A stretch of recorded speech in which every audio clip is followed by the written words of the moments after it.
मैं जिन राज को वंदु वारंवार।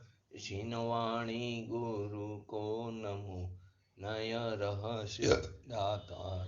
धन्य धन्य जिन देव का शादवादने चक्र, जिसे साधने से मिटे भविजन का भव चक्र।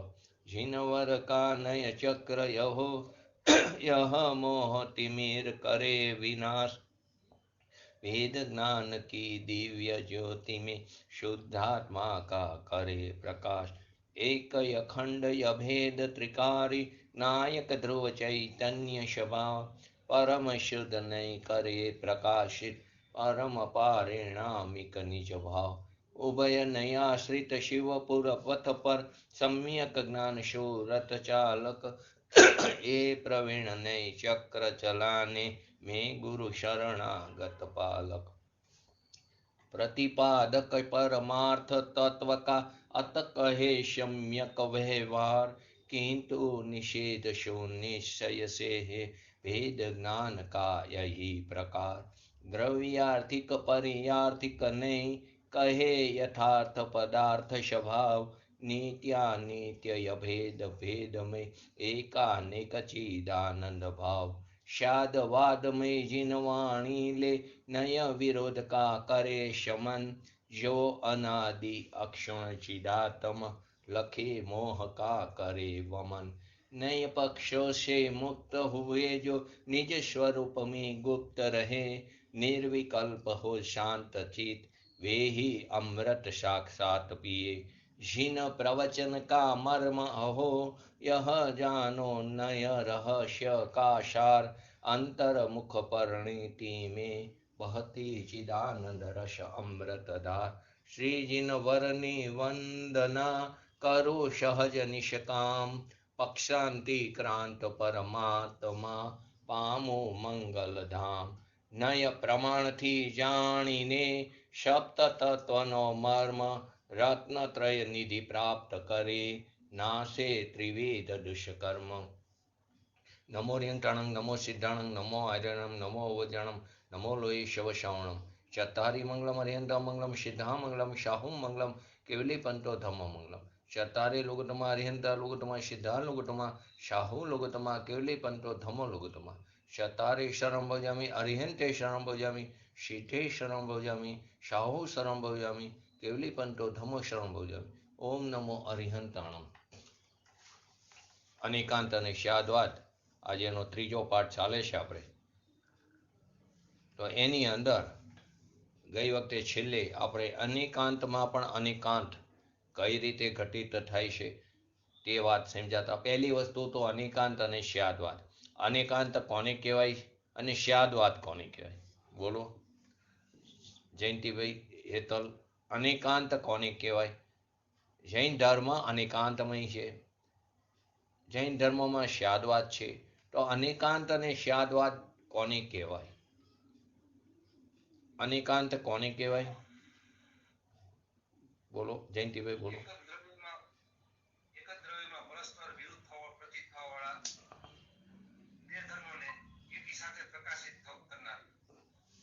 એક જ દ્રવ્યની એક જ વસ્તુમાં બે વિરોધ ધર્મનું પ્રતીત થવું પ્રકાશિત થવું કે પ્રતીત થવું તેને શું કહેવામાં આવ્યું અનેકાંત હવે અહીંયા પ્રતીત શબ્દ કેમ આવ્યો બે વિરોધ ધર્મનું પ્રતીત થવું તો બે વિરોધ ધર્મ અને પશુ પ્રતીત એમ કેમ આવ્યું જેને આપણે અનેકાંત કીધું એક જ વસ્તુમાં બે વિરોધ ધર્મ સત અસત તત અતત નિત્ય અનિત્ય એક અનેક ભેદ અભેદ આ બધા શું થયા વિરોધ ધર્મ એ બે વિરોધ ધર્મનું પ્રતીત થવું એને અહીં અનેકાંત કહેવામાં આવ્યું હવે આવા અનેકાંતમય જે વસ્તુ સ્વરૂપ છે એને જે કહેવાની કથન પદ્ધતિ છે એને શાદવાદ કહેવામાં આવ્યું હવે જે અહીં પ્રતીત શબ્દ કેમ આવ્યો બોલો બોલો રીનિતાબેન છાયાબેન સરસ એકદમ બે બે પરસ્પર બે વિરોધ ધર્મ છે છતાં બે પરસ્પર વિરોધ ધર્મ હોવા છતાં એક સાથે રહેવામાં એમને કોઈ વિરોધ નથી અવિરોધપણે રહે છે એ દર્શાવવા માટે અહીંયા શું શબ્દ મૂક્યો છે પ્રતીત અથવા તો સ્વ અવસ્થાન રહેવામાં કોઈ પણ પ્રકારનો વિરોધ નથી, તે માટે અહીંયા પ્રતીત શબ્દ મૂક્યો છે બે પરસ્પર વિરુદ્ધ ધર્મ, પરંતુ એમને એક સાથે અવિરોધપણે રહે છે, એટલા માટે અહીં શું કીધું, એક જ વસ્તુમાં બે પરસ્પર જે વિરોધ ધર્મ છે તે પરસ્પર બે વિરોધ ધર્મનો પ્રકાશિત થવું અથવા પ્રતીત હોવું તેને અહીંયા અનેકાંત કહેવામાં આવ્યું. હવે એ અનેકાંતમાં પણ અનેકાંત કઈ રીતે ઘટિત થાય છે? જો કોઈ અન્ય મતી જૈન મતીને પૂછે કે તમે અનેકાંતવાદી છો કે સર્વથા એકાંતવાદી છો, તો શું જવાબ આવે?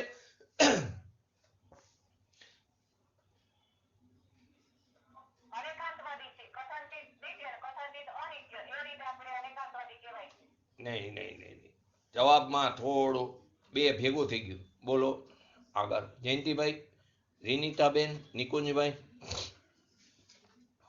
હર્ષાબેન, શું આપણે કથનચિત એકાંતવાદી છીએ અને કથનચિત કેવા છીએ? અનેકાંતવાદી છીએ. તો એને જો એના જવાબમાં કોઈ એમ કે અમે તો સર્વથા અનેકાંતવાદી છીએ, તો એ શું થઈ જશે? તો તે પણ એકાંત થઈ જશે. કોઈ એમ કે અમે સર્વથા અનેકાંતવાદી છીએ જૈન ધર્મવાળા, તો પણ એ સર્વથા એકાંત થઈ જશે, કારણ કે તેમાં અનેકાંતનો જે બીજો પક્ષ છે ને, એકાંત, અનેકાંતના બીજા પક્ષના એકાંતનો ત્યાં સર્વથા નિષેધ થઈ જાય છે. અને જો કોઈ એમ કે અમે કથનચિત અનેકાંતવાદી છીએ, તો એનાથી એ સ્વયં સિદ્ધ થઈ ગયું કથનચિત અનેકાંતવાદી છે. એનો અર્થ શું થઈ ગયો? કોઈ એક બીજી શક્યતા પણ ઊભી છે, તો કે અમે કથનચિત કેવા છીએ? એકાંતવાદી પણ છે. એમાં કોઈ પણ દોષ નથી.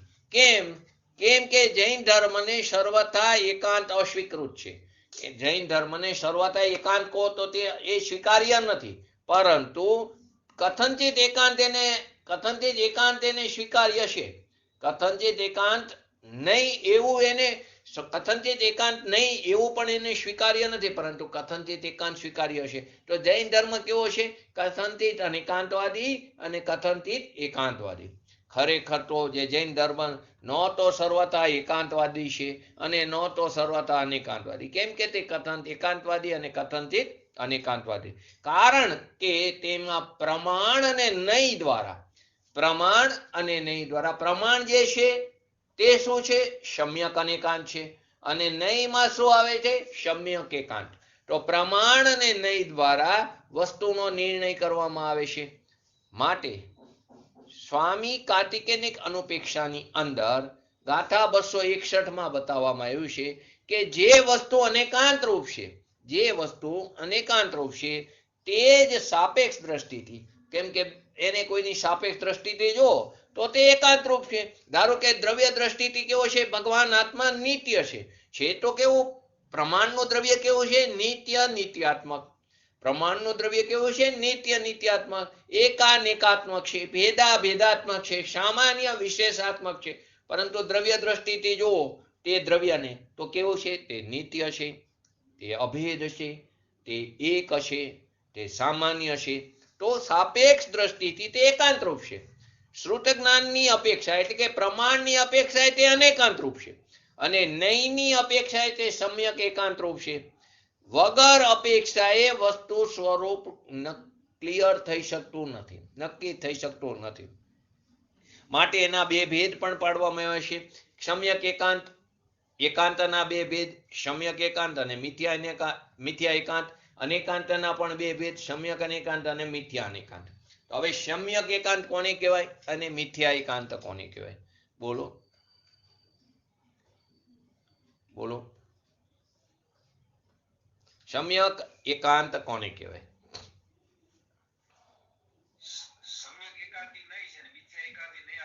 એ તો બરાબર, સરસ. પરંતુ શું જવાબ શું આવશે? જવાબમાં શું આવે? સમ્યક એકાંતમાં શું થાય છે? અન્ય ધર્મને ગૌણ કરીને, વસ્તુની અંદર તો અનંત ધર્મ છે, તેમાં અન્ય ધર્મને શું કરી નાખી છે? ગૌણ. તો એક જ ધર્મને મુખ્ય કરી છે. અન્ય ધર્મને ગૌણ કરીને એક જ ધર્મની મુખ્યતાથી કથન કરવું તેનું નામ સમ્યક એકાંત. અન્ય ધર્મની અનંત ધર્મ છે, એમાં પર્યાય દ્રષ્ટિથી આત્મા અનિત્ય છે, પરંતુ એને શું કર્યું છે? દ્રવ્ય દ્રષ્ટિની અપેક્ષા તો એને ગૌણ કર્યું છે. તો અન્ય ધર્મને ગૌણ કરીને એક ધર્મની મુખ્યતાથી કથન કરવું તેનું નામ સમ્યક એકાંત છે. જેમ કે વસ્તુ કેવી કથનચિત નિત્ય છે, તો બાકીના અન્ય ધર્મ શું થઈ ગયા? એની અંદર ગૌણ થઈ ગયા. હવે મિથ્યા એકાંતમાં શું આવશે કે અન્ય ધર્મનો સર્વથા નિષેધ કરી નાખે, ગૌણ કરવાના બદલે એને અભાવ કરી નાખે, નિષેધ કરીને એક જ ધર્મનું કથન કરવું. જેમ કે વસ્તુ સર્વથા નિત્ય જ છે, વસ્તુ સર્વથા નિત્ય જ છે, તો તે મિથ્યા એકાંત છે. વસ્તુ પર્યાય દ્રષ્ટિએ અનિત્ય પણ છે, તો સર્વથા નિત્ય જ છે વસ્તુ સર્વથા, તો એ શું થયું? મિથ્યા એકાંત. સર્વથા નિત્ય જ છે એનો અર્થ એમ કે અનિત્ય ક્યારેય નથી, તો એ શું થયું? બીજો જે ધર્મ છે એનો નિષેધ થઈ ગયો, તેથી તેને મિથ્યા એકાંત કહેવામાં આવ્યું.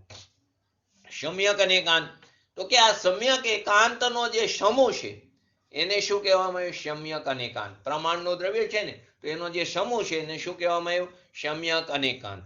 અને મિથ્યા અનેકાંતમાં મિથ્યા એકાંતનો જે સમૂહ છે તેને મિથ્યા અનેકાંત. જેમ કે ઓલામાં સમ્યક એકાંત અનેકાંતની અંદર વસ્તુ નિત્યાનિત્ય છે, નિત્યાનિત્ય છે, તો બે સમૂહ થયો ને, નિત્ય અને અનિત્ય.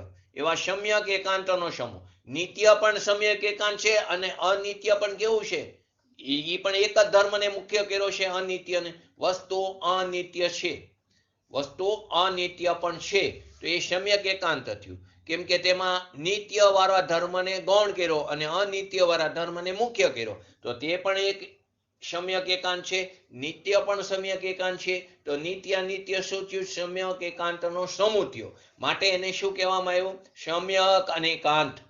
વસ્તુ નિત્યાનિત્ય છે, બધામાં એ રીતે લઈ લો. વસ્તુ એકાનિક છે, વસ્તુ ભેદાભેદ છે, વસ્તુ સામાન્ય વિશેષાત્મક છે, તો એ શું થયું? બધું સમ્યક અનેકાંત. હવે મિથ્યા અનેકાંતનો જે સમૂહ છે તેને મિથ્યા એકાંતનો એનો સમૂહ છે મિથ્યા અનેકાંત કીધું. જેવી રીતે વસ્તુ સર્વથા નિત્ય પણ છે અને વસ્તુ સર્વથા અનિત્ય પણ છે, તો બંને મિથ્યા એકાંત થયા. હવે એનો સમૂહ તે મિથ્યા અનેકાંત થયો. આ રીતે જૈન દર્શન વસ્તુ અનેકાંત રૂપે તો કહે છે, પણ એકાંત રૂપે પણ કહે છે. તે પ્રમાણને અનેકાંત રૂપ અને નહીંને એકાંત રૂપ કહે છે. હવે બીજો પ્રશ્ન, શું પ્રત્યેક વાક્યમાં જે પ્રત્યેક વાક્ય છે તેની અંદર સ્યાત પદ લગાવવું અનિવાર્ય છે? દરેક વાક્યની અંદર સ્યાત પદ લગાવવું અનિવાર્ય છે? સ્યાત એટલે કથનચિત. દરેક વાક્યની અંદર કથનચિત પદ લગવું અનિવાર્ય છે? ગયા વખતે સેજ ચર્ચા થઈ હતી. હા, બસ સરસ, એકદમ.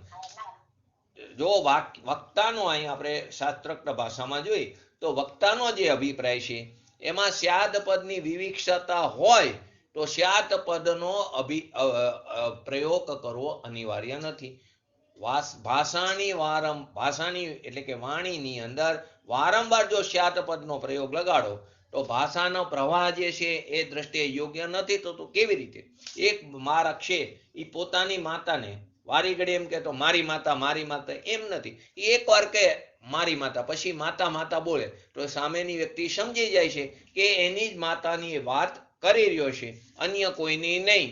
માટે સ્યાદ પદ ન કહેવામાં આવે છતાં પણ કહેવામાં આવેલ છે એમ સમજી લેવું.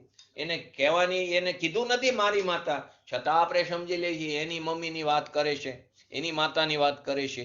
માટે સ્યાદ પદ ન કહેવામાં આવતા પણ કહેવામાં આવ્યું છે એમ સમજી લેવું. હવે આગળનો પ્રશ્ન, શું આત્મામાં બધા ધર્મ એક સાથે રહી શકે છે? આત્મામાં બધા ધર્મ એક સાથે રહી શકે છે?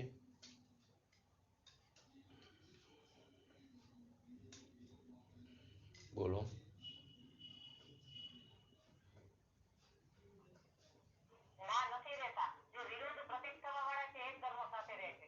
જવાબ એકદમ સરસ છે, પરફેક્ટ જવાબ છે. આપણે એને સમજીએ આગળ. અનેકાંતની વ્યાખ્યામાં અમરચંદ્ર આચાર્યજીએ એક વસ્તુમાં વસ્તુત્વને નિપજાવવા વાળી, એક વસ્તુ જે છે એમાં વસ્તુત્વ જે છે એને નિપજાવવા વાળી, એવી રીતે એમને અહીંયા એમાં પ્રયોગ કર્યો છે અમરચંદ્ર આચાર્યજીએ. એટલે કે સત અસત, એક અનેક, નિત્ય અનિત્ય આદિ જે પરસ્પર વિરોધ ધર્મ હોવા છતાં વસ્તુ કાયમ રહેશે. છે બે પરસ્પર વિરુદ્ધ ધર્મ, સત અસત, નિત્ય અનિત્ય, છતાં વસ્તુ તો કાયમ રહેશે. અન્યથા વસ્તુનો નાશ થઈ જવાનો પ્રસંગ આવે. જો આ બંને એક સાથે ન રહે તો વસ્તુનો નાશ થઈ જવાનો પ્રસંગ ઉપસ્થિત થાય. પરંતુ જે ધર્મનો એક સાથે રહેવામાં સર્વથા વિરોધ છે, પરંતુ અમુક ધર્મો એવા પણ છે જેનો એક સાથે રહેવામાં સર્વથા વિરોધ છે. જો તે વસ્તુમાં એક સાથે રહે તો વસ્તુ નાશ પામે. જો બે પ્રકારના ધર્મ થયા. એક એવા પ્રકારના ધર્મ છે જે પરસ્પર વિરુદ્ધ હોવા છતાં તેને એક સાથે રહેવામાં કોઈ પણ પ્રકારનો વિરોધ નથી, અવિરોધ પણ એક સાથે રહેશે. હવે જો બે ધર્મ એક સાથે ન રહે તે પ્રકારના તો પણ વસ્તુનો નાશ થઈ જાય. જેમ કે નિત્ય અનિત્ય, સત અસત, તત અતત, એક અનેક, ભેદ અભેદ, તો આ બધા ધર્મ એક સાથે ન રહે તો પણ વસ્તુનો નિરોધ થઈ જાય છે. અને પરંતુ જે ધર્મોનો એક સાથે રહેવામાં સર્વથા વિરોધ છે, હવે જો તે એક સાથે રહે તો પણ વસ્તુનો નાશ થઈ જશે. બોલો એમાં ક્યાં આવશે? બે એમાં ક્યાં ધર્મો આવી શકે?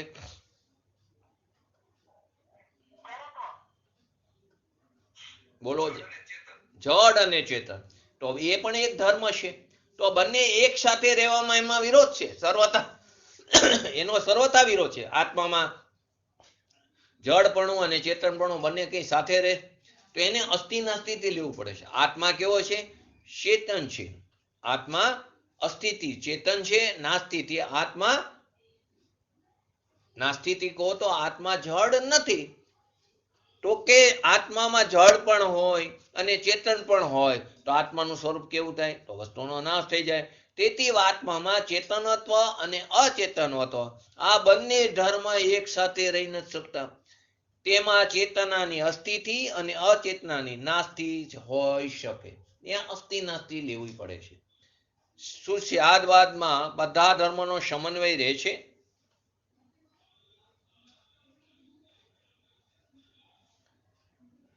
રહે છે. સ્યાદવાદની અંદર સ્યાદવાદ એટલે શું કીધું આપણે? કોઈ અપેક્ષાથી કથન કરવું, પહેલી વસ્તુ, બરાબર. તેથી વસ્તુમાં પરસ્પર જે વિરોધ ધર્મો જે છે, પરસ્પર જે વિરોધ ધર્મ છે એને સાપેક્ષ દ્રષ્ટિથી કહેવું, તેને શું કહેવામાં આવ્યું? એ જ વસ્તુનો એ જ વસ્તુના અંદર રહેલા બધા ધર્મોનો સમન્વય છે. ફરીવાર, સ્યાદવાદનો અર્થ શું થયો? કોઈ અપેક્ષાથી કથન કરવું.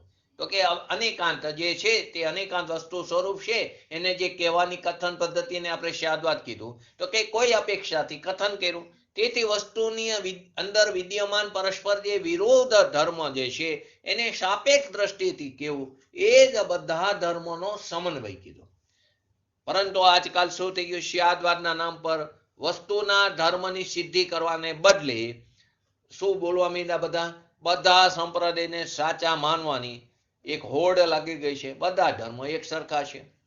બોલી છે ને આપણે, બધા ધર્મ એક સરખા. કયું મિથ્યાત્વનું પાપ લાગશે? બોલો, પ્રતિક્રમણમાં આવ્યું, બોલો ક્યાં મિથ્યાત્વનું પાપ લાગશે? વૈનિક મિથ્યાત્વ શું આવે છે એની અંદર? બોલો બોલો રેનિતાબેન, વૈનિક મિથ્યાત્વ. સર્વ ધર્મોમાં સમદર્શીપણું અને સરખાપણું માનવું એને વૈનિક મિથ્યાત્વ કહે છે. તો એવા કેવા મિથ્યાત્વના કેટલા ભેદ છે? બોલો હેતલ, બોલો હેતલ, કેટલા ભેદ છે? પ્રતિક્રમણમાં કયો પાઠ છે? આવે છે ને પ્રતિક્રમણમાં પાઠ? કોના ભેદ છે? મિથ્યાત્વના. એ ક્યાં મિથ્યાત્વના ભેદ છે? ગૃહિત મિથ્યાત્વ, ગૃહિત મિથ્યાત્વના ભેદ છે. ગૃહિત મિથ્યાત્વના 5 ભેદ છે. ક્યાં ક્યાં?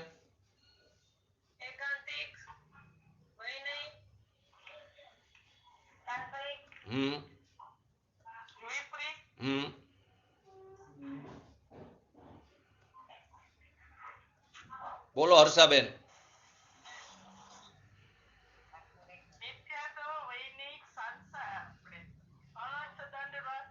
શું?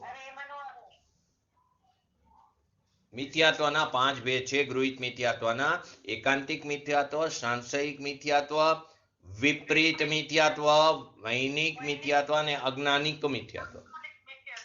બરાબર, સરસ. 5 ભેદ છે.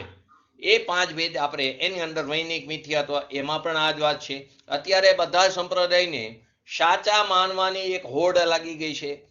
અનેક વિદ્વાન પંડિતો પણ ગૌરવની સાથે કહે છે પોતપોતાની અપેક્ષા એ બધા ધર્મ સાચા છે. એમાં પણ અપેક્ષા નહીં, કોઈ અપેક્ષા એ ધર્મ પણ સાચો છે, કોઈ અપેક્ષા એ આ ધર્મ પણ સાચો છે. તો કેટલાક લોકો તો એમ પણ કહેવામાં જરા પણ સંકોચ નથી રાખતા કે બધા ધર્મને ભેળવી દો તો એક જૈન ધર્મ ઉત્પન્ન થાય. બધા ધર્મોનું મિક્સ એટલે કે એનાથી જૈન ધર્મ મળ્યો છે. પરંતુ આ ખરેખર વિપરીત પંડિતાઈનું પરિણામ છે.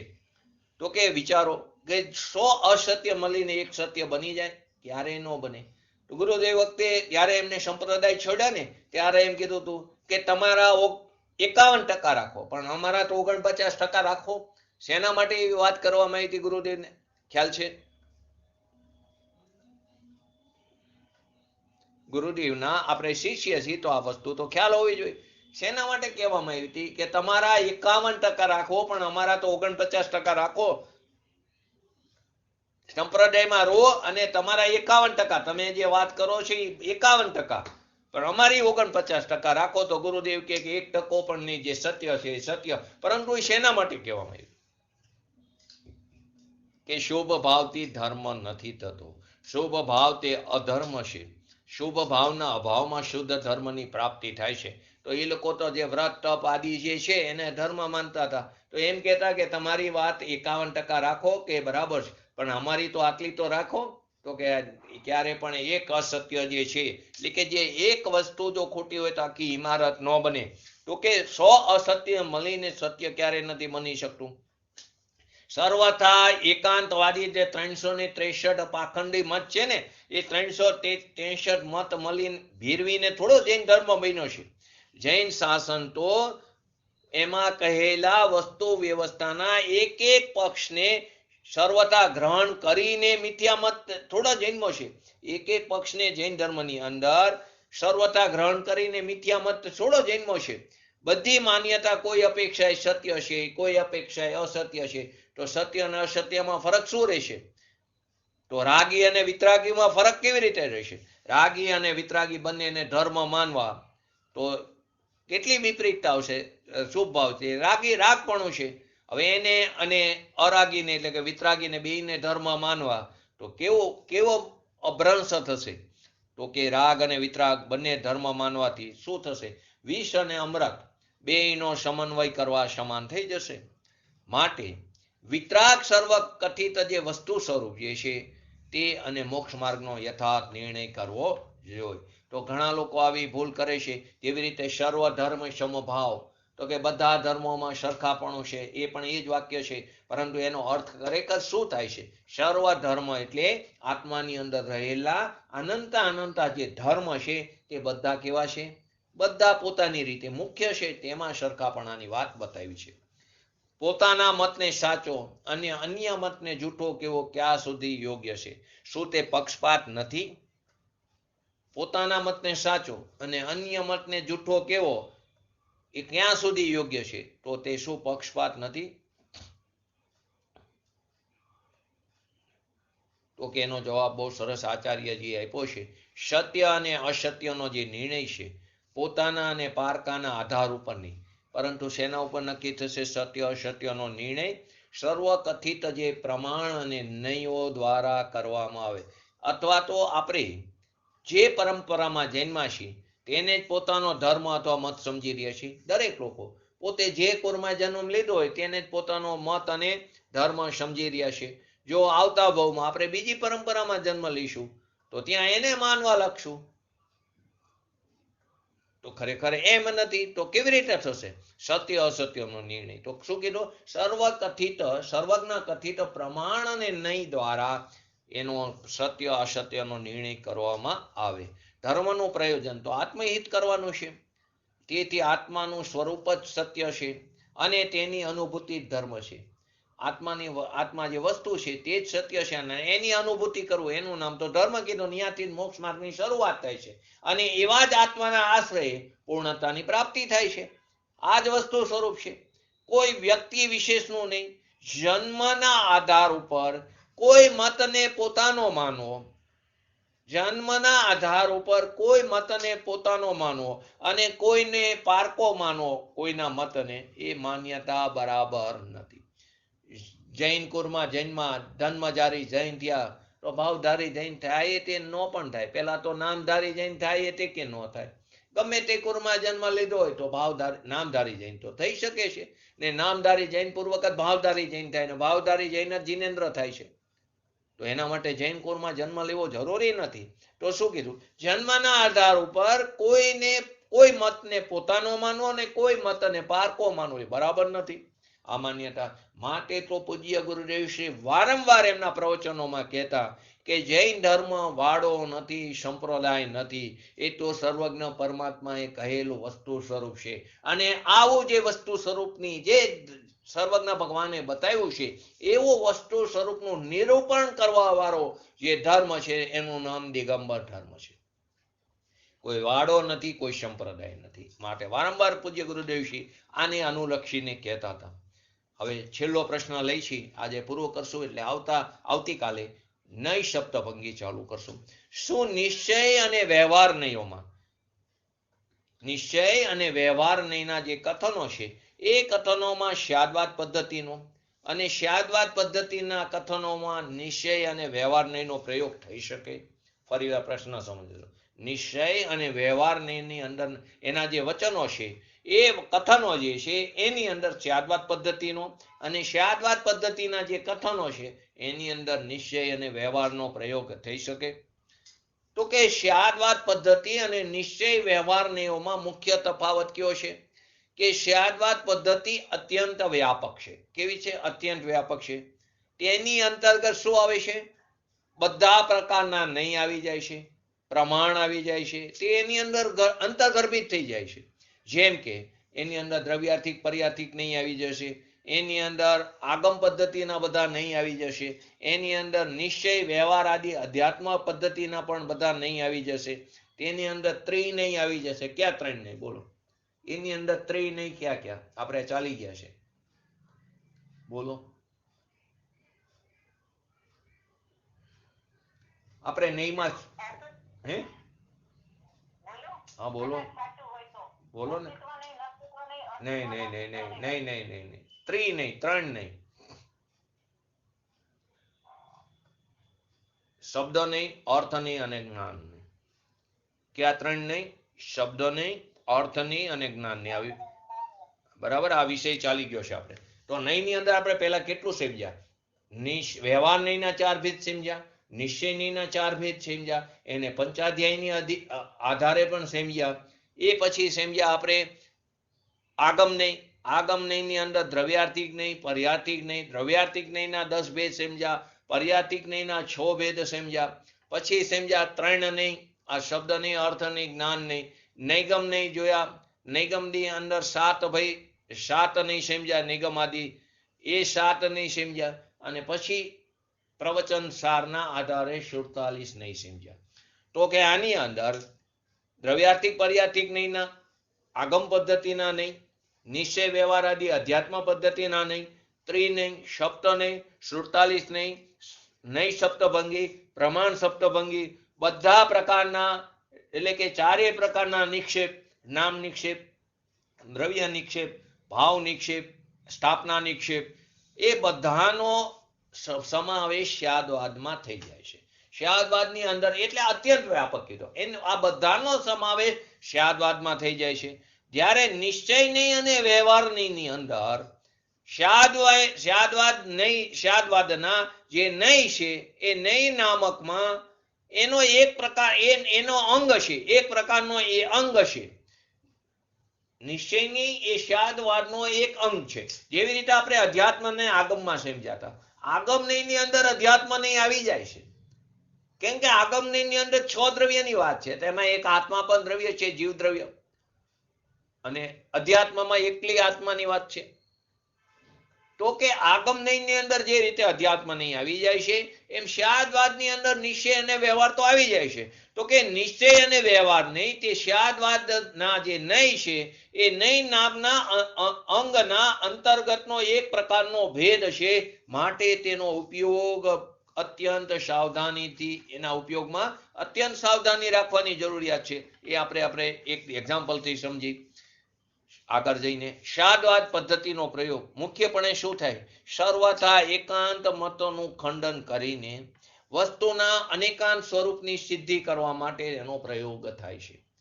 જે સર્વ એકાંત મતો જે છે ને, સર્વથા એકાંત મતો, એનું નિરાવરણ કરવા માટે, એનું ખંડન કરીને વસ્તુ જે અનેકાંતમય છે ને એની સિદ્ધિ કરવા માટે શાદવાદ પદ્ધતિનો પ્રયોગ કરવામાં આવે છે.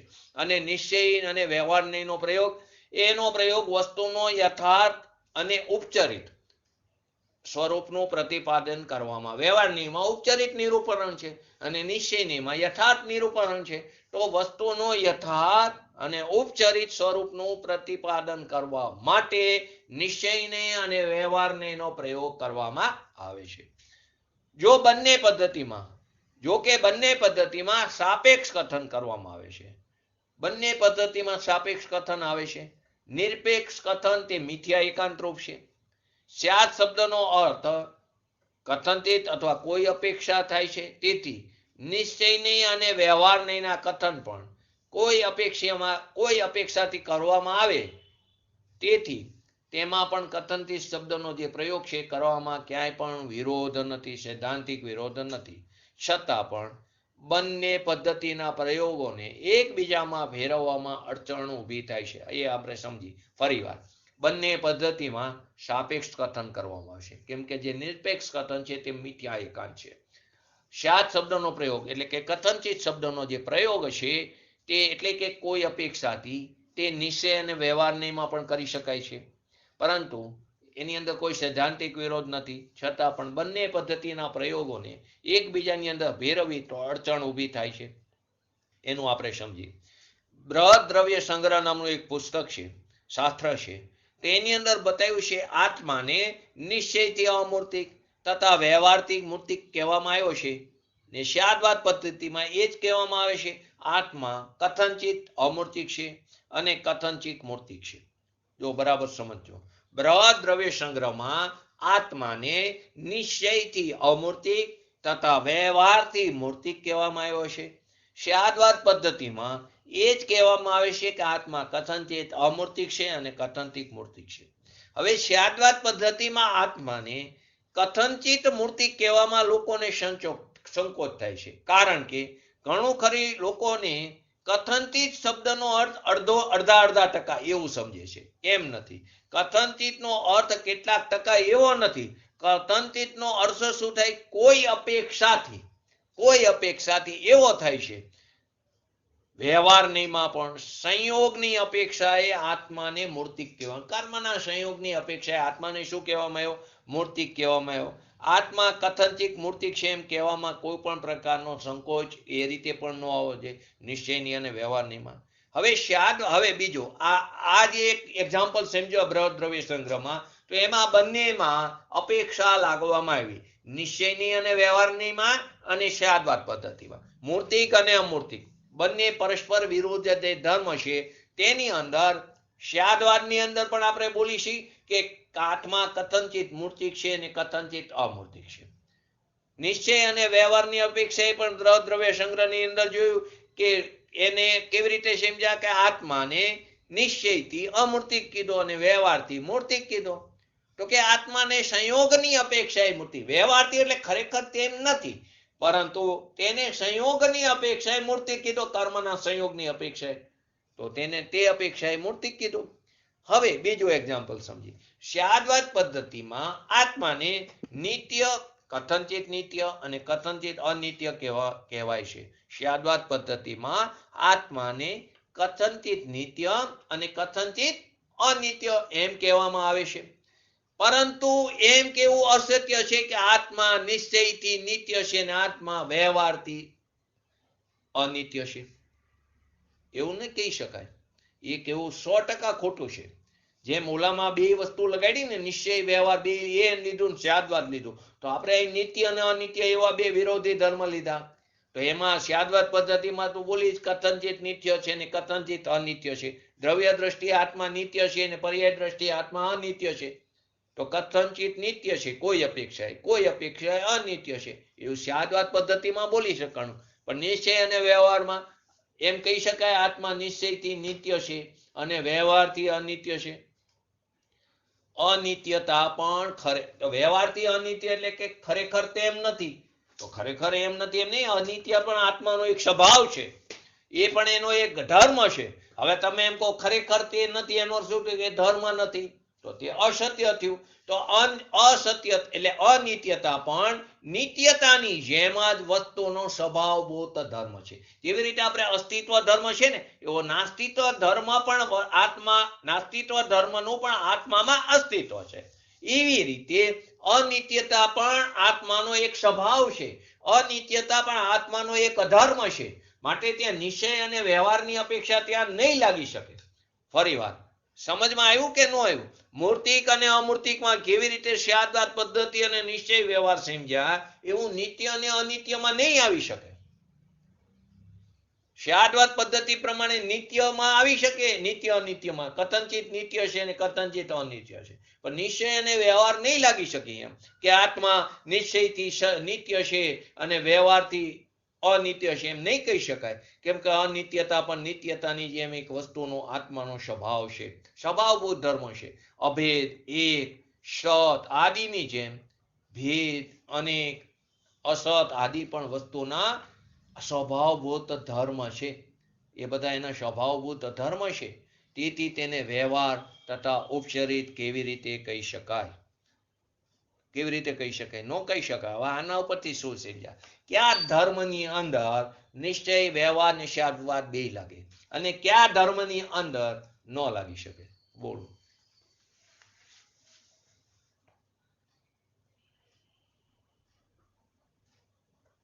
ખ્યાલ આવ્યો કે ન આવ્યો?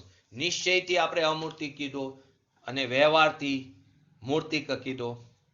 સ્યાદવાદ પદ્ધતિમાં પણ એ જ રીતે કીધું, કથનચિત અમૂર્તિક છે ને કથનચિત મૂર્તિક છે. અને નિત્ય અનિત્યમાં એ રીતે નથી થતું, એ રીતે ભેદ અભેદમાં નહીં થાય, એક અનેકમાં નહીં થાય.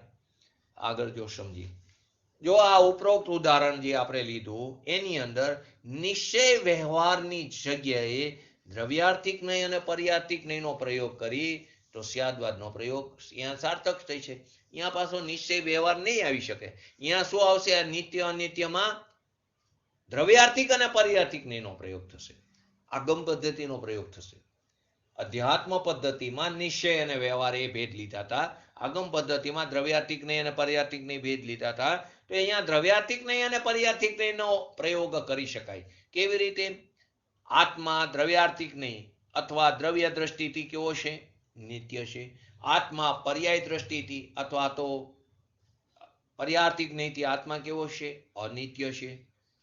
તો ત્યાં એ રીતે લેવું પડશે સ્યાદવાદ પદ્ધતિની સાથે. કથનચિત નિત્ય છે અને કથનચિત અનિત્ય છે, તો અહીંયા દ્રવ્યાર્થિક નહીં અને પર્યાર્થિક નહીં પાછો સાથે આવી શકે છે, પરંતુ નિશ્ચય અને વ્યવહારની સાથે નહીં આવી શકે.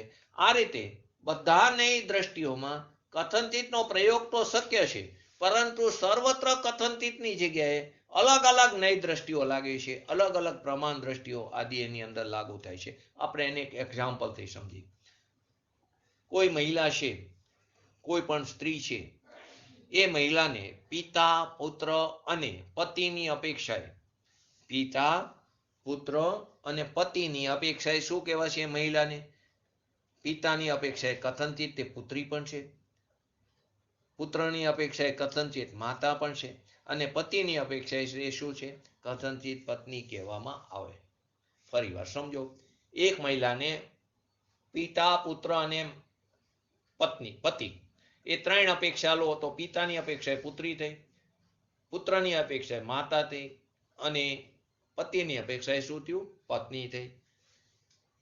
પરંતુ એમ કહેવાય કે કેટલાક અંશોમાં માતા છે, કેટલાક અંશોમાં તે પત્ની છે અને કેટલાક અંશોમાં તે પુત્રી છે.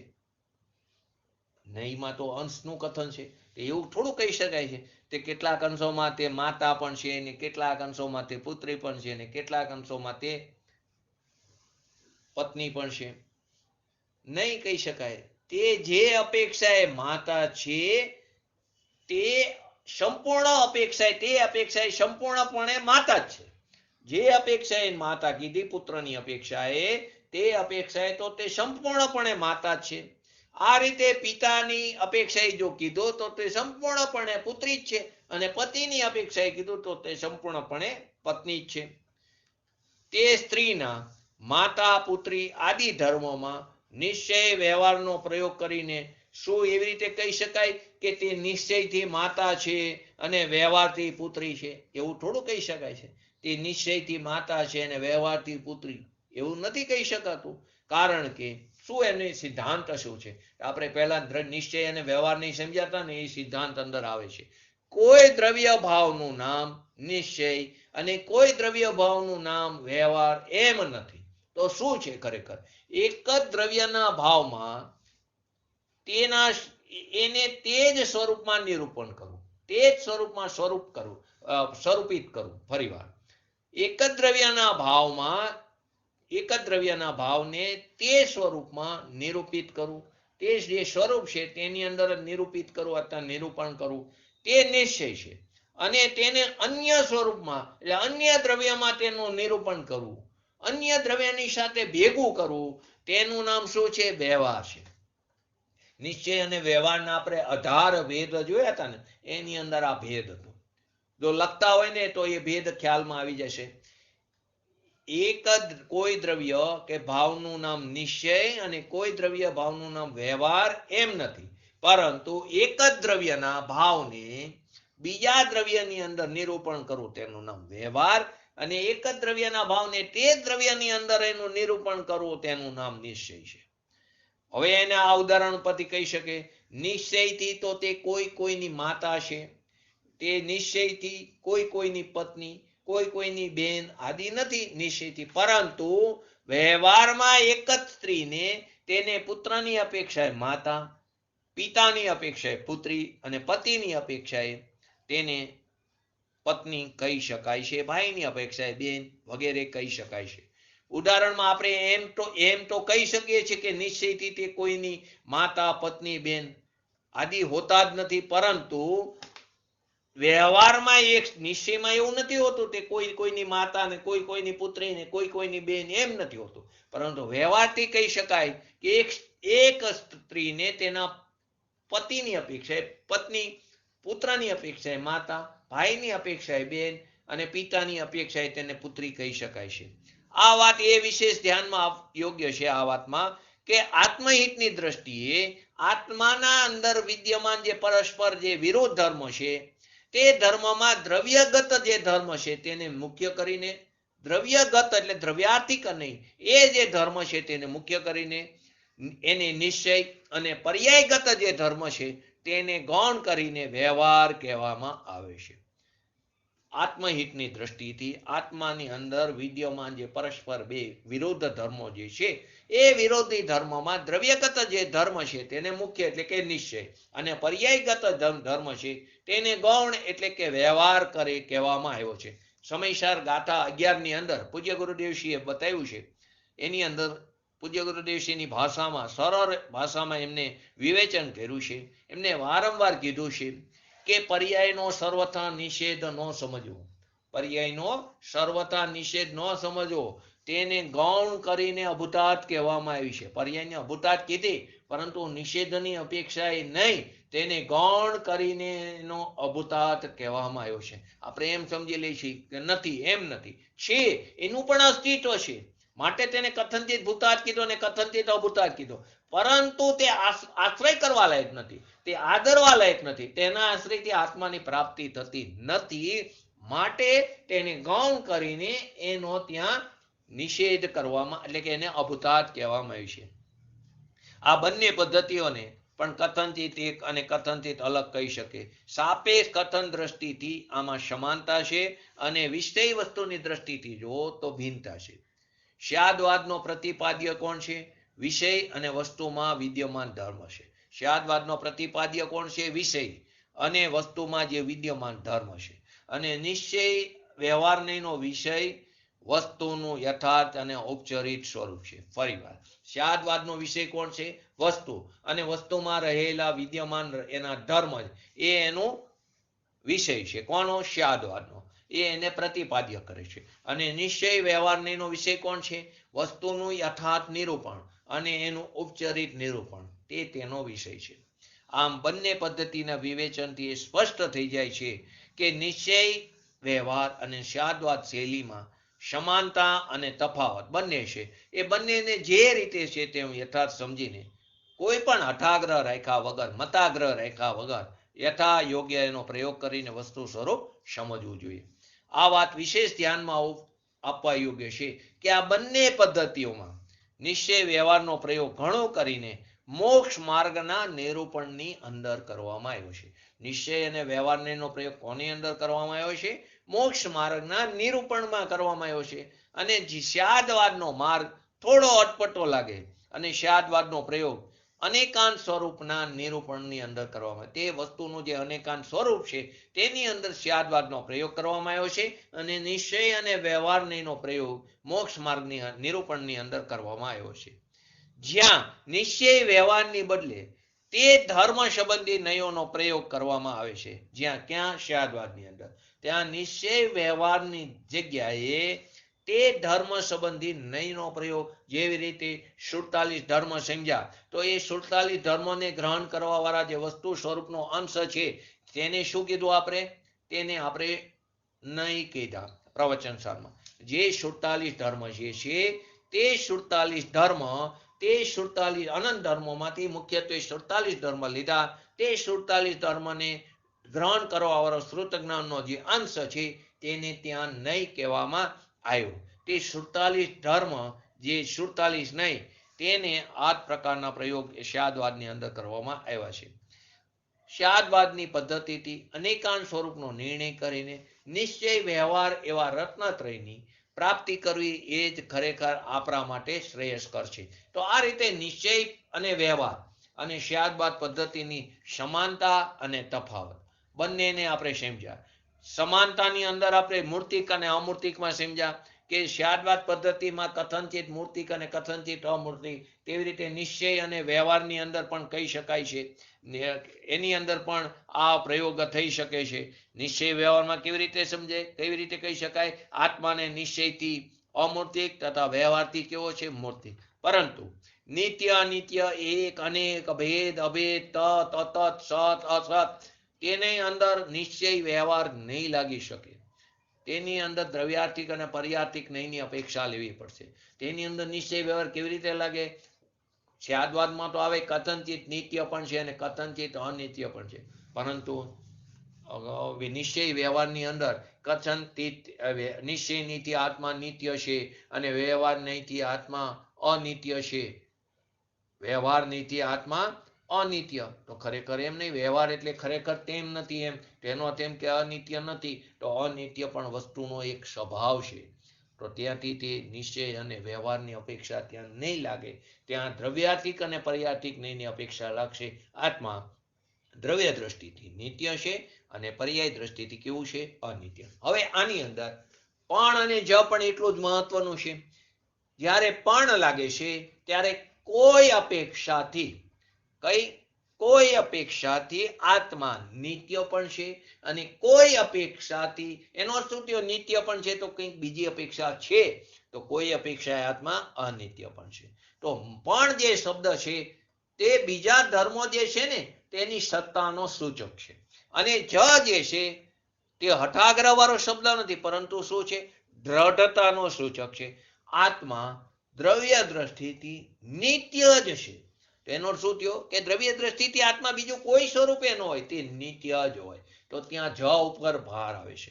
તેવી રીતે આપણે જ નો બીજો પણ ઉપયોગ જોયો તો, એનો પણ બીજી જગ્યાએ કે ઉપયોગ લક્ષણ છે તે જીવનું જ છે. હવે તમે એમ કહો ઉપયોગ લક્ષણ જીવનું છે, તો એનો અર્થ શું થયો? જ ન લગાડો તો ઉપયોગ લક્ષણ અજીવનું પણ હોઈ શકે, એવો પ્રશ્ન ઉભો થાય, એવી સંભાવના ઊભી થાય. તો કે એમ ન ચાલે, ત્યાં ઉપયોગ લક્ષણ જીવનું જ છે. એનો અર્થ શું થયો? કે ઉપયોગ લક્ષણ બીજા કોઈ દ્રવ્યની અંદર નથી. તો ત્યાં પણ અને જ નો શબ્દ તે અનેકાંત અને શાદ્વાદ પદ્ધતિમાં આપણે એનું પણ મહત્વ સમજ્યા. અનેકાંતનો અર્થ પણ સમજ્યા. અનેકાંત એટલે અનેક વત્તા અંત. અનેક એટલે બે, એકથી વધારે, એકથી વધારે, બે અને બે થી અનંત સુધી બધું અનેકમાં જાય. તો બે થી અનંત વચ્ચે અનંત ભેદ પડે. હવે જ્યારે અંતનો અર્થ ધર્મ અને ગુણ બંને થઈ શકે, ધર્મ અથવા ગુણ. હવે જ્યારે અનેકનો અર્થ બે લઈ તો અંતની સાથે ધર્મ આવશે. અનેકનો અર્થ અનંત લઈ ત્યારે અંતનો અર્થ શું આવશે? ગુણ આવશે. અંતનો અર્થ ગુણ આવશે. તો આ અનેકાંતનો અર્થ સમજ્યા. એવા પરસ્પર બે વિરુદ્ધ ધર્મને, જે બે પરસ્પર વિરુદ્ધ શક્તિઓ જે છે તે શક્તિઓનું પ્રતીત થવું, પ્રકાશિત થવું, તેને અનેકાંત કીધું. અને તે અનેકાંતની કહેવાની જે કથન પદ્ધતિ છે તેને આપણે શાદ્વાદ કહેવામાં આવ્યું. તો આ પ્રમાણે આપણે અનેકાંત અને અનંત તે બે, અનેકાંત અને શાદ્વાદ બે લીધું. આવતીકાલે સપ્તભંગ ચાલુ થશે. તો સપ્તભંગની અંદર બે સપ્તભંગી છે, એક પ્રમાણ સપ્તભંગી અને એક નય સપ્તભંગી. તો સપ્તભંગી ખરેખર શું છે? તો એની અલગ અલગ ગ્રંથોની અપેક્ષાએ એની વ્યાખ્યા આવે છે. અલગ અલગ ગ્રંથોની અપેક્ષાએ એની વ્યાખ્યા થઈ શકાય છે. ન્યાય દીપિકાની અંદર બતાવ્યું છે સપ્તભંગીમાં નયોની કથન કરવાની પદ્ધતિને સપ્તભંગી કીધી. નયોની જે કથન કરવાની જે પદ્ધતિ છે એને સપ્તભંગી કીધી. અહીંયા ભંગ શબ્દ વસ્તુના સ્વરૂપના વિશેષનો પ્રતિપાદક છે. ભંગ એટલે કોઈ ભંગ એટલે ભેદ નહીં, એટલે કે વસ્તુનો જે સ્વરૂપ જે છે એના વિશેષનો તે પ્રતિપાદક, એને બતાવનાર છે. આનાથી એ સિદ્ધ થયું કે સાત ભંગોના સમૂહને સપ્તભંગી કીધી. એ ન્યાય દીપિકામાં એની વ્યાખ્યા આ રીતે આપી છે. રાજવાર્તિકની અંદર બતાવ્યું છે પક્ષ પ્રમાણે, પ્રશ્ન પ્રમાણે એક વસ્તુમાં પ્રશ્ન, 7 પ્રકારના પ્રશ્નો થઈ શકે, એ આપણે સમજશું આગળ. તો પ્રશ્ન પ્રમાણે એક વસ્તુમાં પ્રમાણથી અવિરોધ વિધિ પ્રતિષેધ ધર્મની કલ્પના તે સપ્તભંગી છે. એક વસ્તુમાં પ્રમાણથી અવિરોધ એવી વિધિ અને પ્રતિષેધ એવી ધર્મોની કલ્પના કરવી, તેને સપ્તભંગી કીધું. પછી પંચાષ્ટિકાયની અંદર કીધું પ્રમાણ વાક્ય અથવા નય વાક્યથી એક જ વસ્તુમાં અવિરોધ રૂપથી જે સત અસત આદિ ધર્મોની કલ્પના કરવામાં આવે છે તેને ત્યાં સપ્તભંગી કહેવામાં આવે છે. આવા સપ્તભંગીનો પ્રયોગ શા માટે કરવામાં આવ્યો છે? કે કોઈ પણ વસ્તુને પ્રતિપાદન કરતા સમયે સર્વપ્રથમ એ પ્રશ્ન ઊભો થાય છે કે વસ્તુનું સ્વરૂપ કથન કરવું, વસ્તુનું સ્વરૂપ શક્ય છે કે નથી. કારણ કે જીનાગમમાં અનેક જગ્યાએ ભગવાને આત્માને વચનાતીત કીધો છે. જીનાગમમાં અનેક જગ્યાએ આત્માને વિકલ્પાતીત કીધો છે. તો વસ્તુ સ્વરૂપનું કથન શક્ય છે કે નહીં? કારણ કે જીનાગમમાં આ રીતે કીધું, ભગવાન આત્માને વચનાત કીધો છે, વચનાતીત કીધો છે, ભગવાન આત્માને વિકલ્પાતીત કીધો છે, નયાતીત પણ કીધો છે. તો શ્રીમદ રાજચંદ્રજીએ અપૂર્વ અવસરની અંદર લખ્યું છે. શું લખ્યું છે બોલો? અપૂર્વ અવસરની અંદર, અપૂર્વ અવસરની અંદર એક પદ આવે છે આના ઉપર, બોલો કોઈની યાદ હોય તો.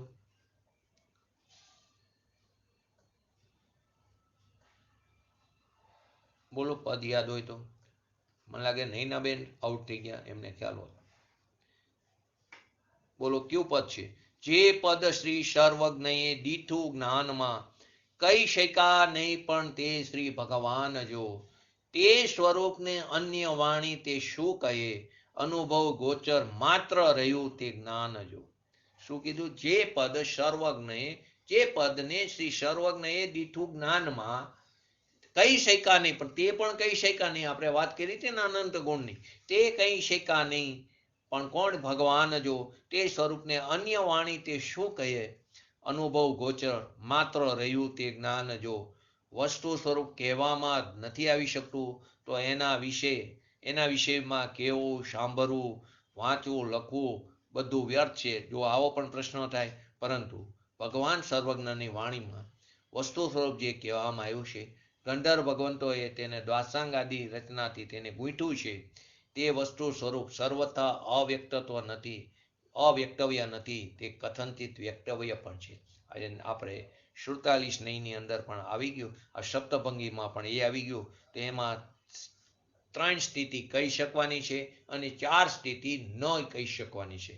અસ્તિત્વ કહેવામાં આવી શકે છે, નાસ્તિત્વ કહેવામાં આવી શકે છે અને ક્રમથી અસ્તિત્વ નાસ્તિત્વ બંનેને કહેવામાં આવી શકે છે. એક સાથે હવે નથી કહી શકાતું તો બંને ધર્મો એક સાથે નથી કહી શકાતા. અસ્તિત્વ કહેવામાં આવી શકે છે પરંતુ તે સમયે સંપૂર્ણ વસ્તુ કહી શકાતી નથી.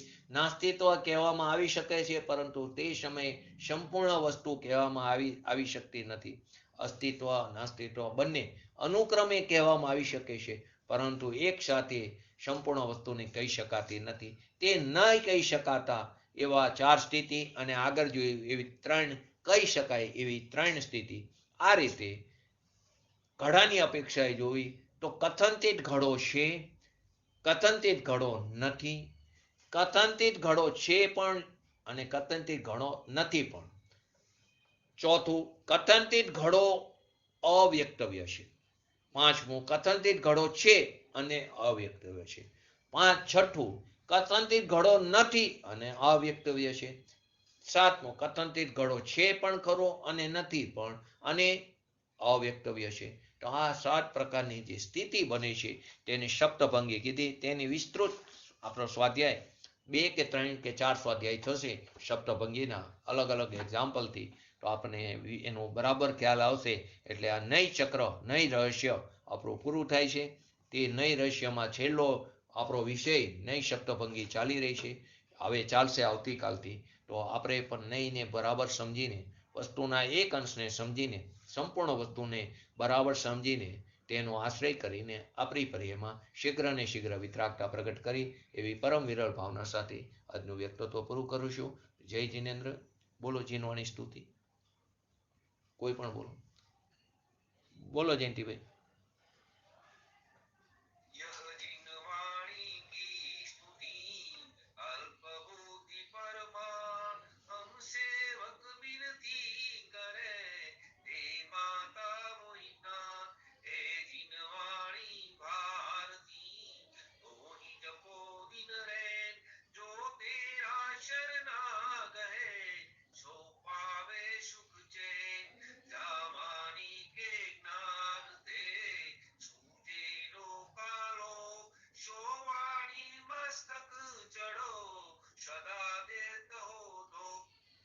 નમો રેંટાણંગ નમો સિદ્ધાણંગ નમો આયરણમ નમો અવજણમ નમો લોહીશવ શ્રાવણમ ચત્તારી મંગલમ અરિયંતા મંગલમ સિદ્ધા મંગલમ શાહું મંગલમ કેવલી પંતો ધર્મ મંગલમ ચત્તારી લુગુટમાં અરિયંતા લુગુટમાં સિદ્ધા લુગુટમાં શાહુ લુગુટમાં કેવલી પંતો ધર્મ લુગુટમાં ચત્તારી શરણ ભોજામી અરિયંતે શરણ ભોજામી સિદ્ધે શરણ ભોજામી શાહુ શરણ ભોજામી કેવલી પંતો ધર્મ શરણ ભોજામી.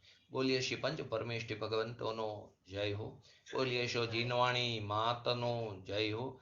बोलिए श्री परम पूज्य परम उपकारी सदगुरु देवनो जय हो. बोलिए श्री प्रसममूर्ति भगवती मातनो जय हो. बोलिए श्री सनातन जैन दिगंबर धर्मनो जय हो. जय हो. जय हो. कोई प्रश्न हो तो को.